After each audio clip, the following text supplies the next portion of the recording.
Hello and welcome to Finch's Film Club podcast. I'm Rebecca Finch, and this is an episode dedicated to the 50th anniversary of a movie that changed the world. Literally, actually, it made quite a few changes in the filmmaking scene, and that movie is Jaws. Jaws is one of my favourite films. I think everyone should watch it, genuinely. I think it's incredible and it still holds up today. It quite literally made waves, so, there you go. This is basically going to be a quick little rundown of the history of the movie and the making of the movie. We're not going to get too much into like a review side of it because, as you know, I like to share facts if you've listened to this podcast before, things that people might not know. I've written this out in kind of a strange way because I do all my notes by hand and there's a lot of writing in here. So if you see me reading, that is what I am reading from, my handwritten notes. The aim is just to share with you things that you might not have known about this iconic movie, which I can't believe is now half a century old. Couple things to note before we get started. First of all, for those watching the video version, lighting might be a little bit weird. It wasn't originally set up like this, but setting up lighting is something that really gets on my nerves sometimes, especially if I'm trying to record something fairly simple. So if it looks weird, I'm sorry, but my camera settings were being annoying today. Natural light wasn't doing it, and I couldn't be bothered to get out my big lighting lights. So yeah, kind of annoying, but I hope it looks alright. I'm kind of blinding myself with the lighting that I did set up.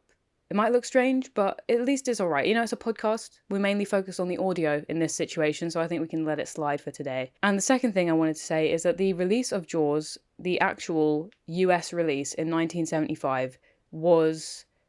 I don't know if it was on a Friday this year, but it was closer to a Friday than it is now. So I had to wait a couple of weeks to release this episode because I've been a little bit busy, which is so annoying. I wanted to release it closer to the actual release date of Jaws.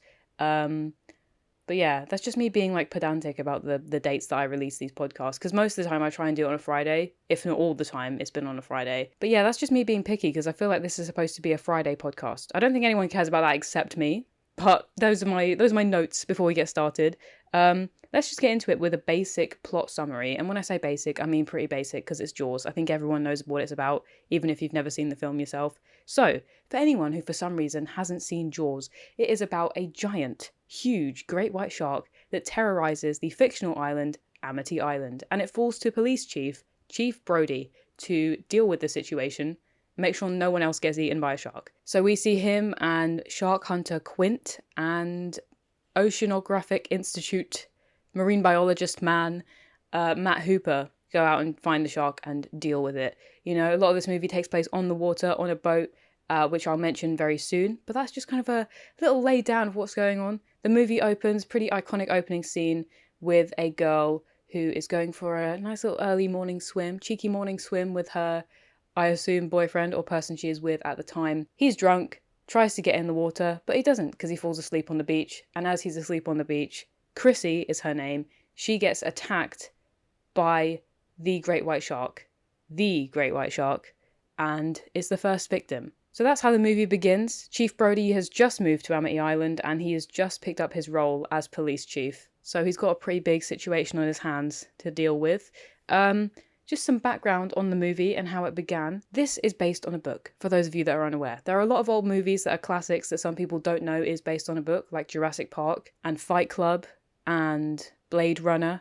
They all have books that are kind of the reference point. So with Jaws, it's based on a book which was released in early 1974 by Peter Benchley. Guess what it was called? It was called Jaws. Peter Benchley was this struggling writer at the time, and I believe that Jaws was his debut novel. He was pretty poor. He didn't have any money, so he was spending all this time writing in sheds, in converted chicken coops, because he needed to get this done, because publishers or whoever he sent it off to liked the first draft so much. They said, "This is a great book.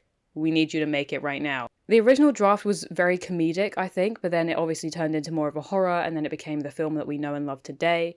And if I'm not mistaken, they had rights to make the film before he'd even finished writing the book. So they knew that they were going to turn this into a movie. Fortunately for Peter Benchley, it became a bestseller for 44 weeks when it was released in 1974. So that's pretty good. The original title of the book wasn't exactly always Jaws. It did include things like Jaws of Death and something like The Stillness in the Water, I believe was another one.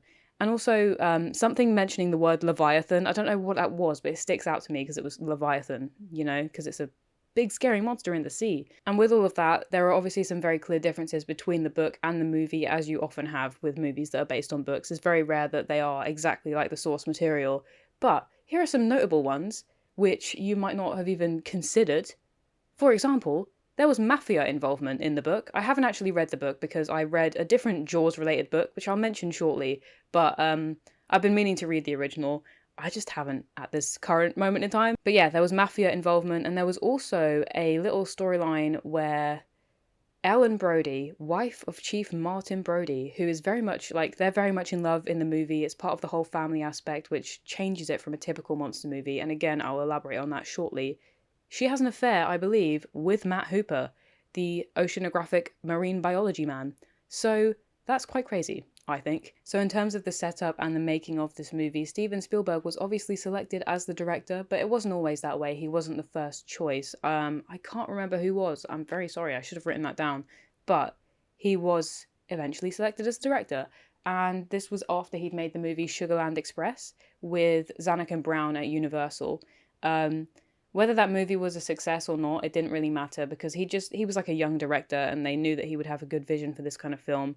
I think they left like the script or the sort of proposal situation for the film on their desk and they were looking for someone to pick it up, or people were refusing to pick up this movie. Spielberg saw it and he was like, hell yeah, I'll give it a go, I think. Because prior to this, the other director who, they got very far in the kind of proposal process with him and the creative ideas, he was with Peter Benchley and also Zanuck and Brown, and they said, pitch to us what's going on, like how's this movie going to open? And instead of saying, oh, the shark jumps out of the water, he said the whale jumps out of the water, because he was convinced that it was going to be like Moby Dick. And then Zanuck and Brown and I think Peter Benchley, they were both like, we're not going to go with a director who doesn't know the difference between a shark and a whale. So that's a pretty crucial decision that they made there. But before Steven Spielberg accepted this and kind of went on with it, he was worried for a while that he'd be seen as just a monster movie director, because prior to this, he'd directed a film called Duel, D-U-E-L, where a car has like an evil situation going on and it's basically chasing down a man. And then he kind of saw Jaws as a sequel to Duel and was like, am I going to just be a monster movie guy? So he made a lot of changes, as we've seen already, between the book and the movie that would make it not a typical monster movie. That would be more human, it would have more of something that people would latch onto and appreciate rather than just watching a shark. You know what I'm saying?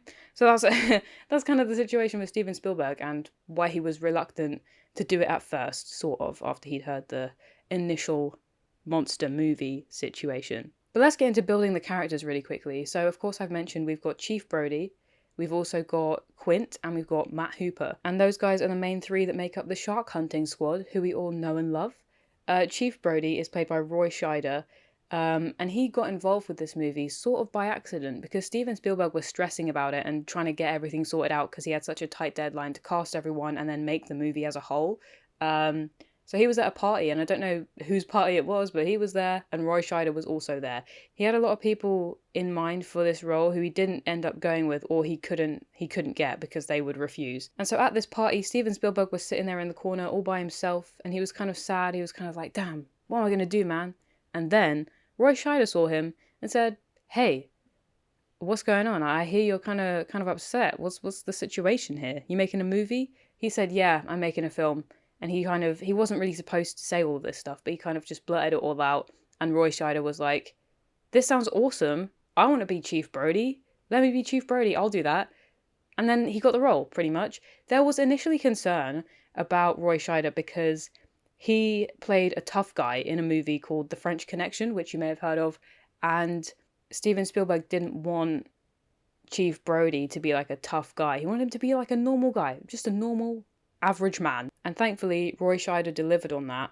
So we have the Chief Brody that we all know and love. Next up, Matt Hooper.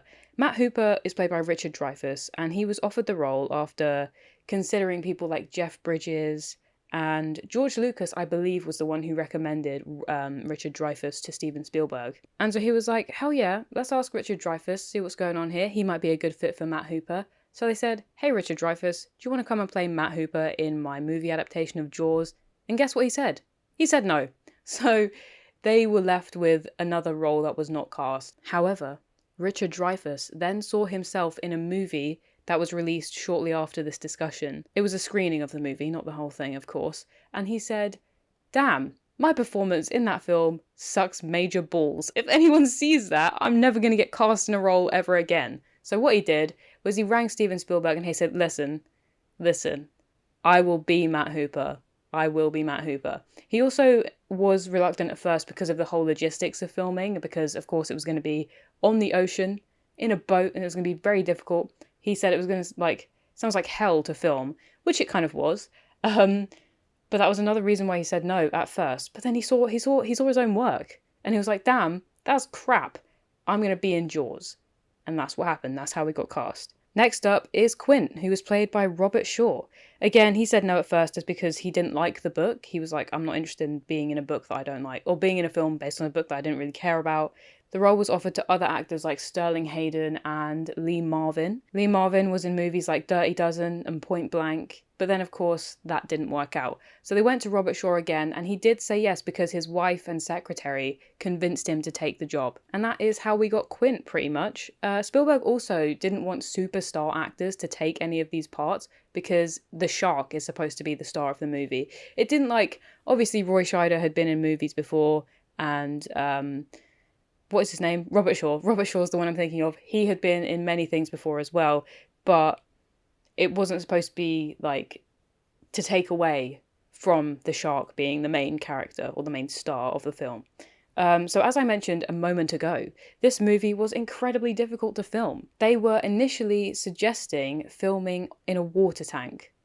That is what they were going to do. And then Steven Spielberg said, hey, let's not do that. Why don't we film on the actual ocean? So they filmed it at Martha's Vineyard for, I believe, over 150 days, when it was meant to be around 50. And to my knowledge, at least, or based on the things that I've watched and read about, they hadn't filmed a movie like this, properly on the ocean, ever, I suppose, to this extent. And they wanted to get filming straight away, as there was also a potential SAG strike on the horizon, and needed to get the movie done before this happened. So for those of you that are unfamiliar with that, SAG is the Actors Guild, Screen Actors Guild, and you may recognise that because in 2023 the film industry was put on hold for a very long time because they were fighting for better conditions, make sure that they could all work properly and safely and be paid the right amounts and everything. And there was also a writer's strike as well. So those are kind of that's what I mean when I'm talking about Screen Actors Guild, Writers Guild Association, that kind of thing. And there was a strike on the horizon, and they needed to get it done before that happened, basically. Pretty much, that's the story of that. But they weren't going to achieve that, very clearly weren't going to achieve that and getting it done in a short amount of time, because as I said, they were already basically tripled the amount of time they were supposed to spend filming this movie. They went through several script changes. Spielberg wanted to add some humour into it, because despite the fact that Jaws, the book, had been changed from being comedic to horror, if you're making a movie, you need something that has real aspects to it, human aspects to it, people can connect to it, and he didn't want it to just be scary the entire time, so he made some script changes and added some humour into it. So he brought on Carl Gottlieb to assist with this.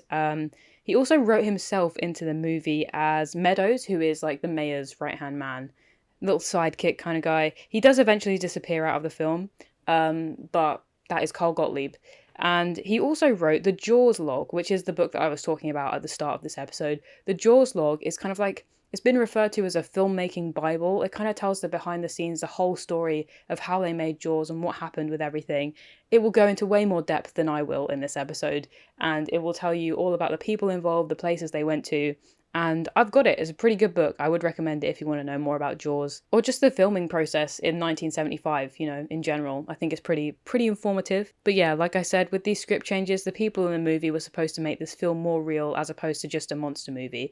But speaking of the monster, let's talk about the shark. Of course, I think we all know that they built an animatronic shark for Jaws. It was obviously not CGI, and for some reason, they originally considered getting an animal trainer in to work with a great white shark, which I think is insane. That is crazy. And obviously, that's not going to work. In what world would that be the right thing to do? So they built multiple robotic sharks within a short space of time. Obviously, they needed many for different kind of camera angles, different kind of shots and stuff. And combining this with filming in the actual ocean, you're definitely going to get some problems. The shark broke at least once a day, and one of the initial problems was the fact that they tested all of these animatronic sharks in a freshwater lake, and when they put it in the ocean, which is obviously saltwater, that's when the wires all went crazy and the electrics went wrong at first. But the problems did not stop there, they just continued throughout the entirety of filming Jaws. Like I said, broke at least once a day, there was a problem with the shark the whole time, and they somehow managed to get it done. But it was not easy. Another way that the shark broke was George Lucas and his friends were on set one day and they kind of snuck in to see the shark. And it broke. George Lucas broke the shark animatronic for Jaws. Another issue that came with this robot was the fact that media had eventually sort of found out about this and leaked pictures of the robotic shark. And Spielberg kind of assumed by this point that he was done for. No one would come and watch this movie if they just thought it was going to be a crap-looking shark robot. And this led to a huge part of the film actually changing. And this one change made the movie as iconic as it is today, pretty much, all because of this one little thing. And I shall circle back to that later, leaving you in suspense here a little bit. But here's my favourite fact about the animatronic shark from Jaws, and I'm fairly certain almost everyone knows this, but if you don't, here's the fact. So, you may be familiar with the Disney Pixar film Finding Nemo. In Finding Nemo, one of the main characters, I suppose, is a shark called Bruce. Want to know why he's called Bruce? Because Bruce was the name of Steven Spielberg's divorce lawyer.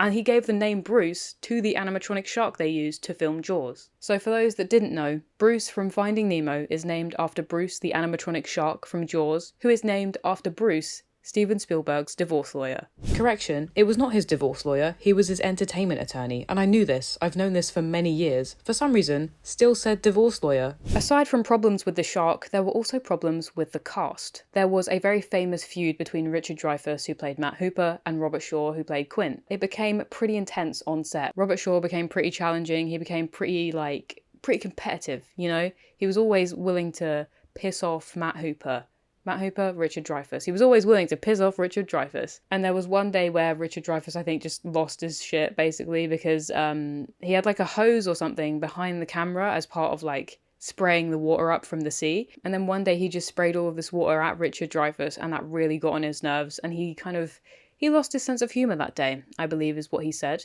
So, not entirely sure what happened there, but that is just one of the ways that Robert Shaw would get on his nerves. He's been said to have been like a nice person to work with on the film, but when he got onto set and they started filming, it was just like they were having a bad time. They had a pretty big feud that is very, very famous. But it did kind of work out in the film because they used it to their advantage with the feud between their characters too. So there's a scene where Quint drinks a beer all in one and he crushes the can, and Matt Hooper, he's got a little cup of water and you just see him drink the water and then crush the plastic cup. It's just kind of like little things like that fortunately kind of made it work, and it did help make it more believable. And despite the fact that this movie is famous for its use of the animatronic shark, there were also real life sharks used in the footage, and that is kind of one of the opening things that you read about in the Jaws log if you're interested in reading that, because it is pretty interesting. They went out to Australia to film a bunch of great white shark footage to use as the underwater scenes to make it more believable for the moments when Hooper was in the shark cage. So the great whites were about 15 foot long, the ones that they filmed in real life, and so in order to make it look like the shark they used in Jaws, which is 25, 30 feet long, it's huge, they used an actor who was significantly shorter than Matt Hooper so that like the shark looked massive, basically. And it was not only the person involved, it was the size of the boat as well. The cage and the boat also had to be smaller to make the shark look bigger. But for the scene where Hooper is supposed to be in the cage being like sort of attacked by the shark as it's coming towards the cage, he's supposed to die in that moment. He is not supposed to survive that scene, but a great white shark, a real life great white shark, changed the entire script of Jaws pretty much, because they got this really incredible footage of the shark going crazy and attacking the cage. It got stuck, I think, in the connection between the boat and the cage, so it was like thrashing around, ripping the cage apart, and it was pretty crazy stuff. And the footage of that was just too good not to use, but guess what? The actor wasn't in the cage at the time. Pretty good that he wasn't, otherwise he would literally be dead. And so instead of killing off Hooper like they were supposed to in the script, they said, we can make him escape. We can let him out of the cage somehow so that he survives this shark attack, and it makes sense for us to use the footage where the actor is not in the cage. So shout out to that real life great white shark that changed the script and let Richard Dreyfuss's character survive. And if I was the stunt actor for that scene, I would be pretty thankful that I wasn't in the cage for that moment. Also, just a random one that I find pretty interesting, Rodney Fox, he's a shark attack survivor and he was heavily involved in consulting on this movie at least, and he was involved in the creation and providing some information where he could. When I first read about this, I thought it was kind of cool because when I was a kid, I used to be like a proper fan of sharks. I used to really like sharks. I remember when I was 6 years old in year 2 at school, my second year of school, I read a book about Rodney Fox surviving that shark attack and I just thought that was so cool. I read that when I was a kid and like I don't remember much about him, but that just like kind of stuck with me because that was my first introduction to being obsessed with sharks when I was a kid.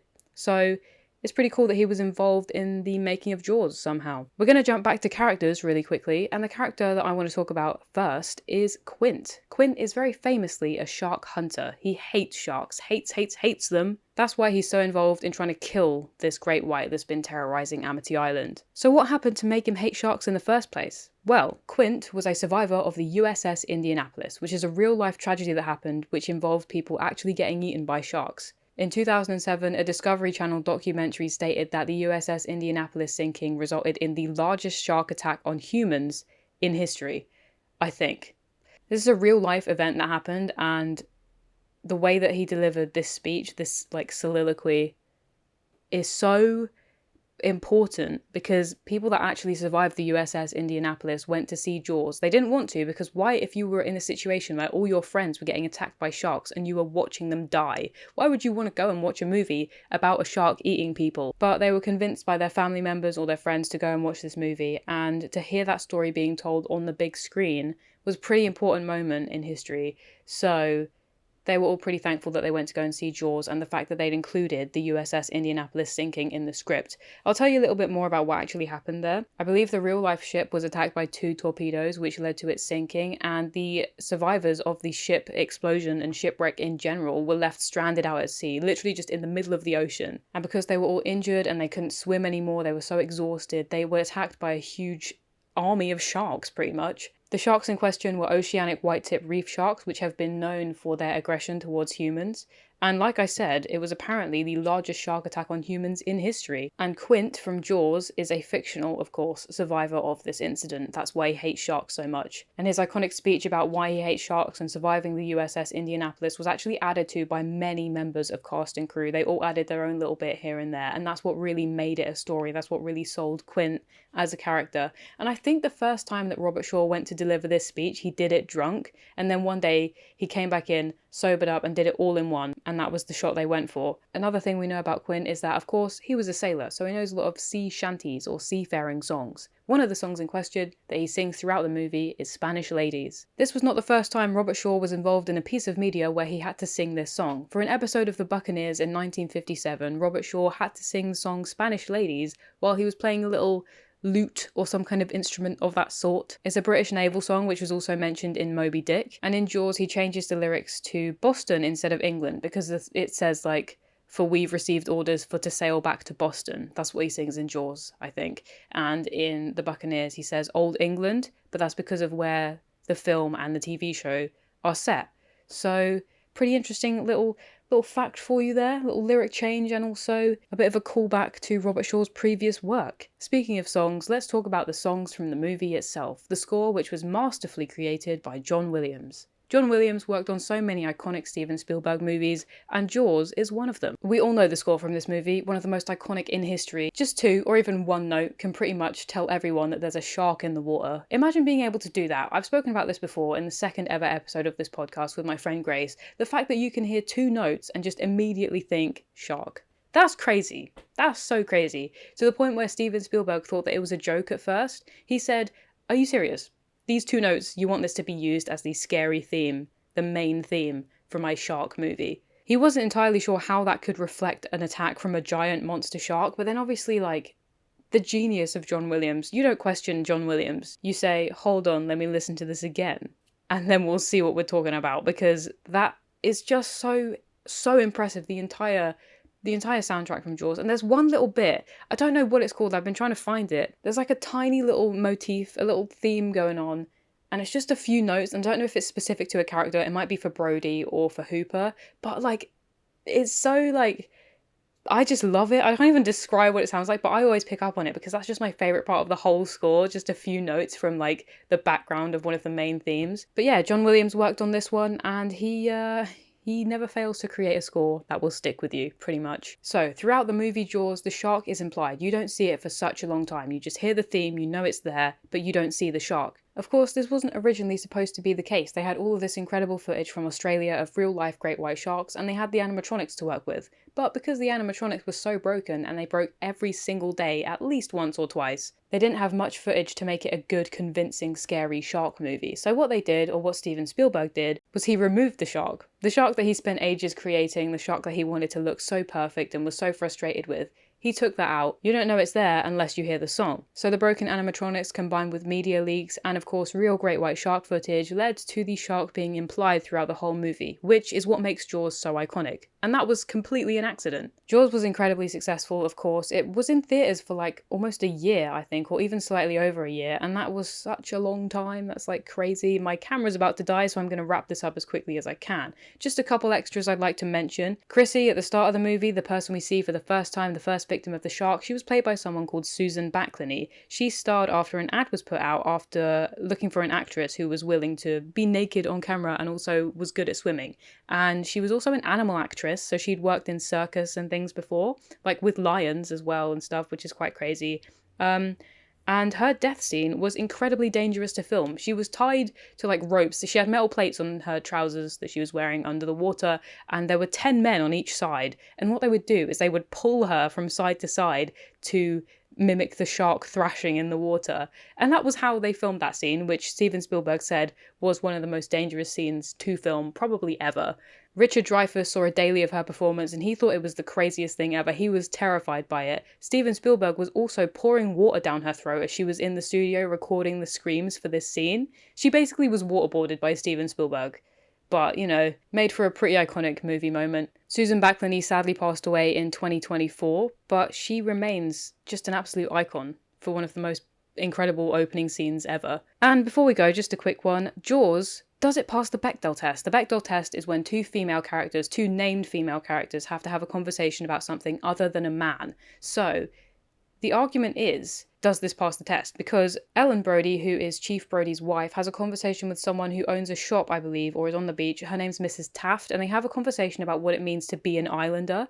And that, of course, is not a conversation about a man. But because Mrs. Taft is not explicitly named in the movie or in the credits, but her character does have a name, people are debating whether or not it passes the Bechdel test. I don't know if it does. She is not explicitly stated as being a named character, so technically it does pass the test, but it also doesn't because the name of the character that Ellen Brody is speaking with is not clear. So there you go, that's my information that I'd like to share with you about Jaws today, the 50th anniversary. I can't believe it's half a century old. I hope you enjoyed this podcast, and I hope you go and follow us on social media. TikTok's been going pretty crazy at the moment. I posted a video debating whether or not Claire from Jurassic World could outrun a T-Rex in heels. Again, the T-Rex is not the one wearing heels, Claire is. That got some pretty good views. People are really debating that in the comments, so if you'd like to try and join that debate, throw in some things that haven't already been said, then please feel free. Finch Film Club Pod is the username, I believe, on TikTok and Instagram, so I hope you can find it there, but it'll also be in the episode description. Once again, thank you very much for listening. I hope you enjoyed, and I will see you next time. If you love sharks, if you love Jaws, and you want some more information about it, I would recommend reading the Jaws log because it does give you so much detail about how this film happened, basically. And what I'm about to say is going to make it sound sponsored, but it's definitely not because that would be quite insane. But they're releasing Jaws in IMAX this summer to celebrate the 50th anniversary, and I think it'd be really cool if you went and watched that, because I've seen Jaws in the cinema in 3D when they remastered it in 2022, and I'm going again to see it in IMAX because, like, it's just so crazy what they can do with all of these old films, especially for anniversaries and things, and it might be pretty cool to see it in a different way. If you've never watched Jaws and you want to watch Jaws, maybe go and watch it in IMAX. That could be your first time watching this film. I think that's a pretty iconic way to do it. Again, thank you for listening. I really appreciate it. Hope you enjoyed.